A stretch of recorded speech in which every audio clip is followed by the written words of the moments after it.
Oke, assalamualaikum warahmatullahi wabarakatuh. Saya kembali akan menyuguhkan dasar-dasar dari kopi. Nah, kali ini saya akan menyajikan mengenai dasar dari roasting kopi ya. Jadi ya sok-sok jagoannya kita namain rahasia roasting kopi enak untuk pemula. Jadi saya nggak tahu nih akan berapa lama video ini, tapi kalau misalnya nanti kerasa udah kelamaan akan saya potong-potong ya videonya. Jadi akan ada beberapa part. Tuh. Nah, kalau misalnya teman-teman pernah lihat video saya yang praktek langsung roasting, itu lumayan banyak viewernya. Dan sekarang saya akan membagikan mengenai dasarnya nih, teorinya seperti apa sih sebelum nanti beranjak ke praktek gitu ya. Oke, jadi roasting kopi itu apa sih? Roasting kopi itu adalah pemanggangan kopi untuk mengeluarkan rasa terbaiknya. Sebelumnya saya mau disclaimer dulu, saya bukanlah seorang roaster profesional. Saya hanya seorang penikmat kopi yang senang berbagi. Jadi apa yang saya sajikan bisa jadi salah karena saya pun banyak mengambil dari berbagai sumber juga untuk menambah pengetahuan saya. Tapi di sini saya hanya berusaha untuk menyajikan pengetahuan yang saya miliki untuk dunia kopi agar dunia kopi terus berkembang dan terutama agar teman-teman pecinta kopi di sini bisa mengerti mengenai dasarnya terlebih dahulu. Oke, baru kemudian kalau misalnya ingin lebih advance lagi, lebih jauh lagi, teman-teman bisa belajar langsung les atau kursus kepada ahli-ahli yang sudah bersertifikasi seperti itu. Oke? Yuk, check it out langsung. Nah, apa yang akan kita pelajari di sini? Pertama adalah kita akan mempelajari mengenai dasar dan hitungan bisnis dari bisnis roasting kopi ini atau roastery ini. Kemudian ada faktor penentu yang pertama. Faktor penentu pertama adalah asal dan proses biji kopi yang akan saya uraikan. Kemudian ada persiapan roasting nih, untuk mengetahui mengenai apa sih kadar air, ukuran biji kopi, resting, cacat, density, dan roast level. Kemudian kita akan membahas juga sedikit banyak mengenai mesin roastingnya, dan kemudian fase roasting dan roasting low.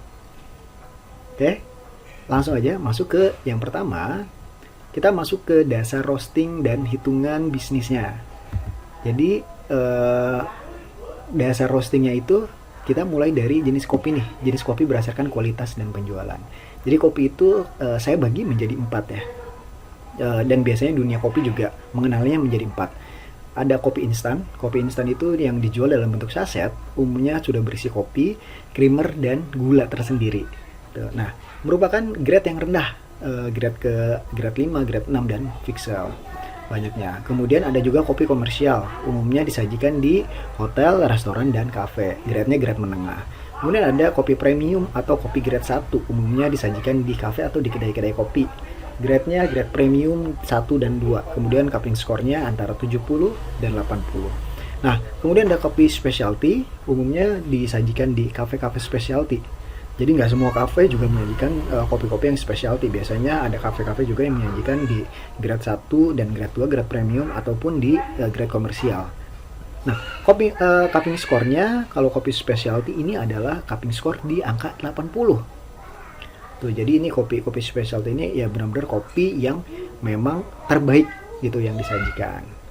Nah, kemudian konsumsi kopi di negara kita itu 70%-nya lebih banyak masuk ke ekspor. Sedangkan dalam negerinya hanya terserap sebanyak 30%. Beda dengan di Brasil. Di Brasil itu awalnya memang seperti kita nih. Dalam negerinya 30, kemudian ekspornya 70. Nah, kemudian karena tingkat konsumsi kopi di dalam negerinya semakin tinggi, dia dalam negerinya 70 dan ekspornya sendiri 30. Itu seiring dengan perkembangan dari industri kopinya itu sendiri. Nah, kenapa sih saya senang banget memberikan pengetahuan mengenai kopi? Karena kita coba ingin agar di dalam negeri tersendiri, kita seperti Brasil nih, dalam negeri sendiri konsumsi kopi 70% dan ekspornya baru sisanya. Nah, kemasan kopi. Kemasan kopi bagaimana sih kalau misalnya kita sebagai seorang roastery atau sebagai seorang pemanggang kopi ya. Kemasan kopi itu harus kedap karena kopi itu mudah menyerap udara atau bau. Nah, yang harus ada di dalam kemasan kopi itu setidaknya ada brand, ada origin atau asal kopinya, varietasnya, kemudian ada prosesnya. proses full wash, natural, wine dan sebagainya. Kemudian ada cupping notes-nya. Cupping notes itu dari hasil teman-teman cupping test ya. Nah, kemudian ada roasting date. Kenapa diberi roasting date? Karena kopi itu tidak memiliki kadaluarsa, tetapi kopi yang terbaik penyajiannya adalah 6 bulan dari roasting date maksimal ya, atau sebelum 3 bulan bila dia bubuk. Jika sudah dibuka, waktu terbaik penyajiannya adalah 2 bulan setelah roasting date dan sebelum 2 minggu untuk yang bubuk. Seperti itu. Oke. Nah, kemudian ada faktor penentu rasa minuman kopi. Ada 3 nih yang dibagi ya. Yang pertama adalah sebanyak 60% merupakan dari asal dan proses pengolahan biji kopinya sendiri. Nah, asal dan proses pengolahan biji kopi ini menentukan 60% dari rasa kopinya. Dan penentu pertama dari bahan kopi yang akan diolah. Tuh. Di antaranya ada varietas, ketinggian, dan proses pasca panen. Ini ibaratnya adalah bahannya. Tuh. Jika bahannya sudah oke, maka kita beralih ke proses roastingnya. Proses roasting itu menentukan 30% dari rasa kopi. Mencakup mengenai cara, teknik, dan keseluruhan dari proses roasting.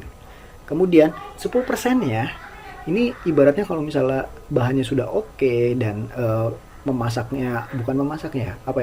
bahannya itu sudah fresh, asalnya sudah oke dan bahannya dikemas dan distribusikan dengan oke.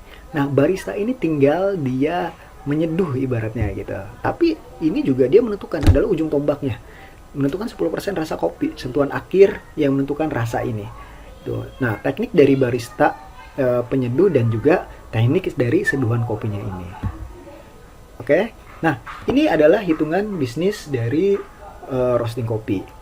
Jadi gini, kalau misalnya kita ngitung ya, kalau kopi itu umumnya akan berkurang 20% beratnya. Oke. Tapi akan bertambah ukurannya sebanyak 20% juga setelah di roasting. Jadi kalau misalnya kita estimasikan, kita akan merosting dengan hasil 1 kilo, maka kita membelinya 1,2 kilo ya. Nah, kalau misalnya kita hitung ya, green bean specialty 1,2 kilo itu harganya 110.000. Kayak biaya roastingnya 1 kilo ibaratkan 25.000. Ini kalau misalnya kita merosting di tempat lain. Tapi kalau misalnya kita merosting sendiri ya, ibaratkan itu biayanya lebih kurang lagi ya. Gitu. Nah, kemudian kemasan 10.000, label 1.000, itu label bikin stiker aja, itu murah banget.